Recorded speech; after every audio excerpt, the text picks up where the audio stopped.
السلام عليكم ورحمة الله وبركاته. ازيكم حبايبي؟ عاملين ايه؟ اهلا بيكم في حلو وحادق مع شيرين. وصفة النهاردة وصفة شتوية من الدرجة الاولى. هنعمل احلى ام علي بالتكات والحركات وكل حاجة انتوا محتاجينها في الفيديو ده. هنتحدى احلى واشهر المحلات في ام علي. يلا بينا نشوف الجمال والطراوة والطعم والريحة، لا يقاوم، بجد هيعجبكم. محتاجة رأيكم في الكومنتات. شايفين الجمال؟ يا تكاتو. لو عجبك الفيديو اوعي تنسيني في اللايك والشير وسبسكرايب للقناة. ويلا بينا نبدأ نشوف هنعملها ازاي. مكوناتنا سهلة جدا. معانا كيلو لبن كامل الدسم، نص كيلو ملفيه، 5 معالق من السكر، 300 جرام قشطة، ومعانا 100 جرام مكسرات. طبعا المكسرات هنا يا جماعة حسب الرغبة وحسب الطلب. أول حاجة هنحلي اللبن بتاعنا زي ما انت عايزة. السكر ده حسب الرغبة، أنا بحبها مسكرة كده ولذيذة. طبعا رقائق المرفيه دلوقتي موجودة في جميع المخبوزات، يعني أي حد بيبيع فينو أو المخبوزات عموما هتلاقي عنده المرفيه ده بالكيلو. ده نص كيلو تقريبا ب30 جنيه. عمل لي كمية حلوة جدا جدا، يمكن بتمن قالب واحد أو طاجن واحد من زي ما انتوا شايفين احنا لازم ندوب السكر كويس جدا، ونزلنا مكعب زبدة كده عشان ندلع الأم علي بتاعتنا. وزي ما انتوا شايفين رفعناها على النار والزبدة ساحت وراحت مطرح ما راحت. يلا بينا نشوف هنعمل ايه. لازم يغلي كويس جدا على النار لان انا محتاجة اللبن يبقى في درجة الغليان. تمام كده. السكر والزبدة واللبن دابوا وبقوا زي الفل زي ما انتوا شايفين. يلا بينا نشوف هنعمل ايه تاني. هنمسك بقى الملفيه بتاعنا وهنقطعه بالمقص كده. طبعا تقطيع عشوائي جدا. على فكرة ده احسن كتير من العلب الجاهزة. في كذا طريقة لأم علي، في ناس بتعملها بالكرواسون، في ناس بتعملها بالفينو، في ناس بتعملها بالتوست. في طرق كتير جدا، بس الوصفة الأصلية لأم علي بالرقائق الملفية. وبرضو في ناس بتعملها الرقاق البلدي المصري العادي. إنما إحنا هنعملها بطريقة الملفيه زي ما انتم شايفين بقطعه عشوائي جدا بطريقة عادية. انا يعني مطوله معاكم المقطع عشان تشوفوا، يعني الموضوع سهل مش صعب خالص. وزعنا الملفي بتاعنا في الطواجن. انا حبيت اعملها في طاجن بايركس كده، كذا حد ياكل او اغرفها في اطباق. وكمان عملت طواجن فخار. الطواجن دي رخيصة جدا، تقريبا الطاجن ما بيتعداش ال10 جنيه. هاتيهم خليهم عندك هينفعوكي في حاجات كتير. جرشت شوية مكسرات هنا وقلت المكسرات حسب الرغبة، لو انت حابة ضيفيها، مش حابة اوكي مفيش مشكلة.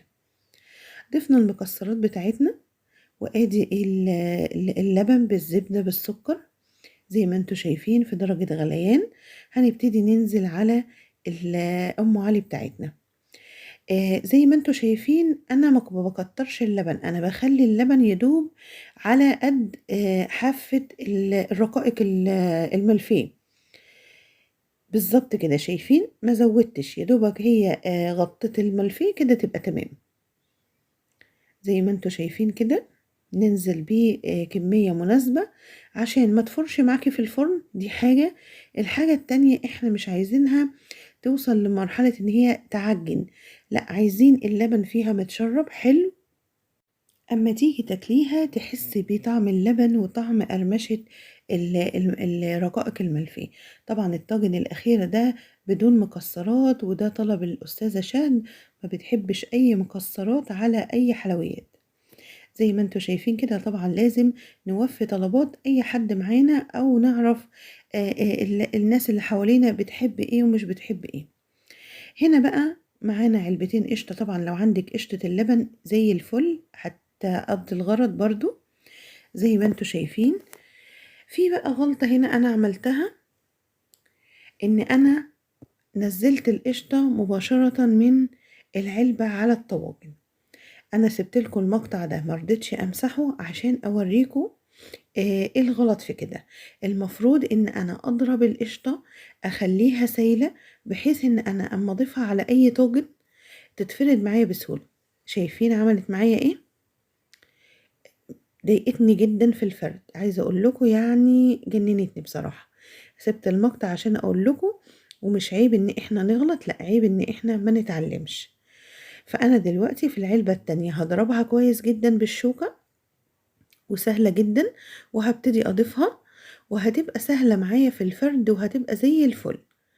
زي ما انتوا شايفين كده، شايفين اهي، انا هنا كنت ضربتها بالشوكة وابتديت انزل بيها على الطواجن، فالعملية بقت سهلة معايا، وفردها بقى ممتاز، وغطت وش الطاجن كله، وده اللي انا محتاجاه قبل ما ادخلها الفرن.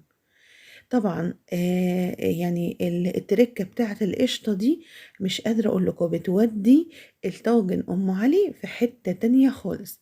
ناس تقولك نضيف زبدة، ناس تقولك نكتر لبن. بصوا يا جماعة، هي دي اللي بتديكي الوش الجراتاه اللي احنا شفناه في اول العرض بتاعنا. زي ما انتوا شايفين كده، ما شاء الله اللهم بارك. هي ريحتها كده وشكلها كده عايزة تتاكل بدون فرن، بس احنا هندخلها الفرن عشان ناخد اللون، وبقى تاخد طعم وريحة الفرن كده، وتبقى حكاية. بجد وصفة روعة، من أجمل وأطعم الوصفات اللي بعملها بجد في الشتاء. ده منظر الطواجن بتاعتي، حطيناها في القالب اللي هندخله الفرن.